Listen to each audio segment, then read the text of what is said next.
Bonjour et bienvenue dans Apprendre avec Shrimp. Aujourd'hui, on va apprendre comment faire pousser des concombres et des courgettes. Christophe, Oui, quoi? on n'apprend pas à jardiner. Ah, ok, d'accord. Et du coup, on apprend quoi? Bah, la programmation. Ah oui, c'est Eh ouais, vrai. Bon bah, allons-y pour apprendre la programmation.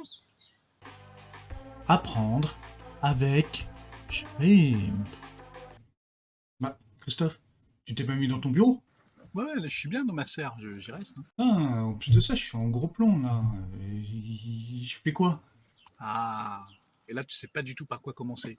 Eh ben, dis-nous pourquoi apprendre à programmer alors? Ok, alors, pourquoi apprendre à programmer?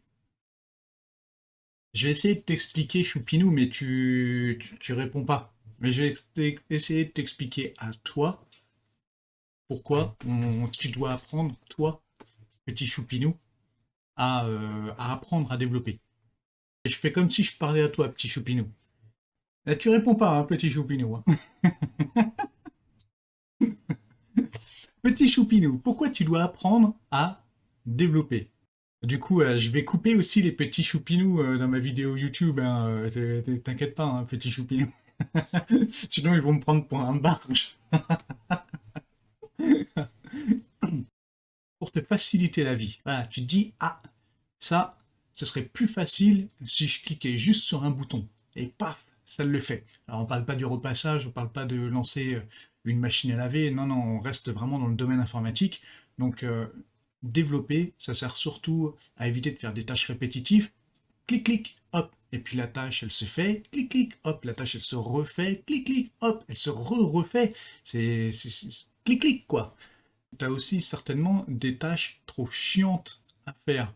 Et du coup, tu veux pouvoir l'optimiser vraiment en termes d'informatique. Par exemple, tu as un tableur Excel avec tout plein d'informations. Tu veux pouvoir les regrouper, pouvoir faire un méli-mélo et puis te donner un tableau avec toutes les données nécessaires à faire un bilan comptable ou un bilan général de ton service ou quelque chose comme ça. Et ben là, tu vas pouvoir développer ta petite application, cliquer sur le bouton et au lieu de te faire chier pendant une semaine tous les ans, tu feras juste clic-clic et hop, tu auras déjà ton bilan de fait et tu n'auras pas perdu une semaine à le faire.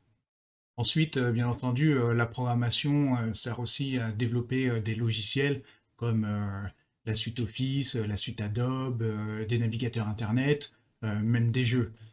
Mais moi, je voulais surtout mettre en avant le fait que en termes de travail ou en termes de perso, en fait, le développement peut t'aider, même si tu n'en fais pas ton métier.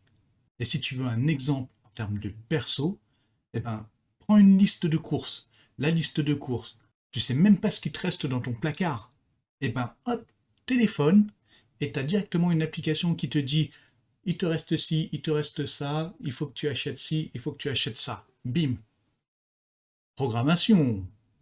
Tout ça pour dire que la programmation, tu peux t'en servir partout. Vas-y Christophe, là, t'es un peu relou, tu veux pas prendre le relais un peu? Bah quoi? Tu voulais plutôt que je sois comme ça? Bonjour et bienvenue dans Apprendre avec Shrimp. On va apprendre comment programmer. Non, non, non, non, non, non, pas moyen, pas moyen. Je reste dans ma serre. Bon, ok, d'accord. Et je poursuis avec quoi? Et sur quel support on peut développer et sur quel support on peut exécuter le code? Ah, alors pour développer, il vaut mieux un ordinateur. On peut utiliser d'autres outils, mais très clairement, l'ordinateur, c'est la solution, quoi. Et en plus de ça, il vaut mieux avoir deux écrans. Un pour coder et puis l'autre pour savoir ce que le code fait. Ou alors, un pour coder et puis l'autre pour faire une recherche internet pour savoir, ah, j'ai oublié comment coder ça, comment ça se fait. Après, pour l'exécution du code, en fait, c'est tout ce qui est assimilé à un ordinateur. Donc, un ordinateur, une tablette, un téléphone, et puis, bah, pourquoi pas une console de jeux vidéo aussi. Et au niveau des langages, ça se passe comment? En fait, tout va dépendre de la spécificité de ce que tu veux faire. Le langage que tu vas utiliser, en fait, il va être différent suivant que tu fais un site internet ou un jeu vidéo ou une application bien lourde, bien costaud pour faire un éditeur de texte, par exemple. Donc chaque langage a bien sa spécificité pour être optimisé pour que l'ordinateur puisse le comprendre en disant ah oui, alors il veut faire ça, piou, piou, piou, piou, piou, hop, très vite, j'ai le résultat. Alors qu'un autre langage utilisé pourrait faire exactement la même chose, mais du coup l'ordinateur se dirait c'est peut-être pas très optimisé, je vais peut-être faire comme ci, comme ça. Et non, en fait, ça prend 10 ans pour pouvoir faire exactement le même résultat que si on avait utilisé un code qui était fait à l'origine pour coder ce genre d'application. Bon, de toute façon, très clairement, on va pas tous les aborder, on va se concentrer que sur le PHP en gros, que sur le langage Internet. Ça va nous aider et on va pas apprendre à maîtriser le PHP, ça va juste être un peu notre support. Mhm. Et comment ça fonctionne alors la programmation exactement? La programmation, c'est une suite d'étapes. L'ordinateur va juste suivre les instructions que tu notes dans ton programme, clac, clac, clac, il va les lire une par une, il est con l'ordinateur, il les suit une par une, clac, clac, clac, et il exécute. Point, barre. Donc en fait, si jamais il se passe un problème sur ton programme, eh ben, c'est pas la faute de l'ordinateur qui a juste suivi des instructions, c'est la faute du programmeur. La programmation, c'est aussi de l'anglais, beaucoup d'anglais. Alors, c'est pas insurmontable si tu connais pas l'anglais, mais il faut savoir, allez, on va dire une vingtaine de mots au départ pour vraiment pouvoir s'en sortir. En plus de ça, l'anglais permet de faire des recherches plus faciles si jamais tu es bloqué sur telle partie du programme ou telle autre partie du programme, permet vraiment d'avoir beaucoup plus de facilité pour trouver des solutions. De toute façon, l'anglais, qu'on soit clair, l'ordinateur, il n'en capte pas un mot. L'anglais, l'ordinateur, lui, il comprend que des zéros et des 1. C'est le langage binaire. Pour faire la transition entre le langage de programmation et puis le langage binaire, il y a un outil qu'on appelle le compilateur qui permet de faire la traduction entre ces deux éléments-là. En fait, on aurait très bien pu créer un langage en français, mais alors pourquoi pas en créer un en turc, en russe, en arabe, en espagnol, en italien. Ça deviendrait un peu n'importe quoi. Pour standardiser tout ça, on utilise l'anglais. Tu prends le relais maintenant, Christophe? Ouais, là je vais prendre le relais en ce qui concerne les éléments du PC. Donc les éléments du PC sont au nombre de 5. Il y a premièrement le processeur. Lui, c'est le cerveau de l'ordinateur qui permet vraiment de faire tout plein de calculs. Ensuite, il y a la RAM qui permet de retenir des données à court terme, contrairement au disque dur qui lui permet vraiment de retenir des informations même après un redémarrage, par exemple tout ce qui est documents, photos, etc. Ensuite, il y a la carte mère qui permet de relier tous ces éléments-là pour pouvoir qu'ils fonctionnent entre eux. Et enfin, il y a l'alimentation qui, elle, permet d'alimenter un peu tout ça en électricité pour que ça fonctionne. Alors, il y a aussi un autre petit élément que je ne parle pas forcément parce qu'on n'en aura pas forcément besoin. Il s'agit de la carte graphique.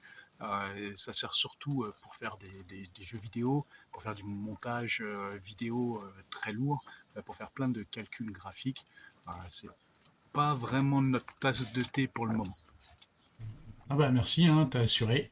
Ouais. Et en plus, j'ai ma coéquipière. Ah, pas mal, pas mal. Oh, mon pauvre minou.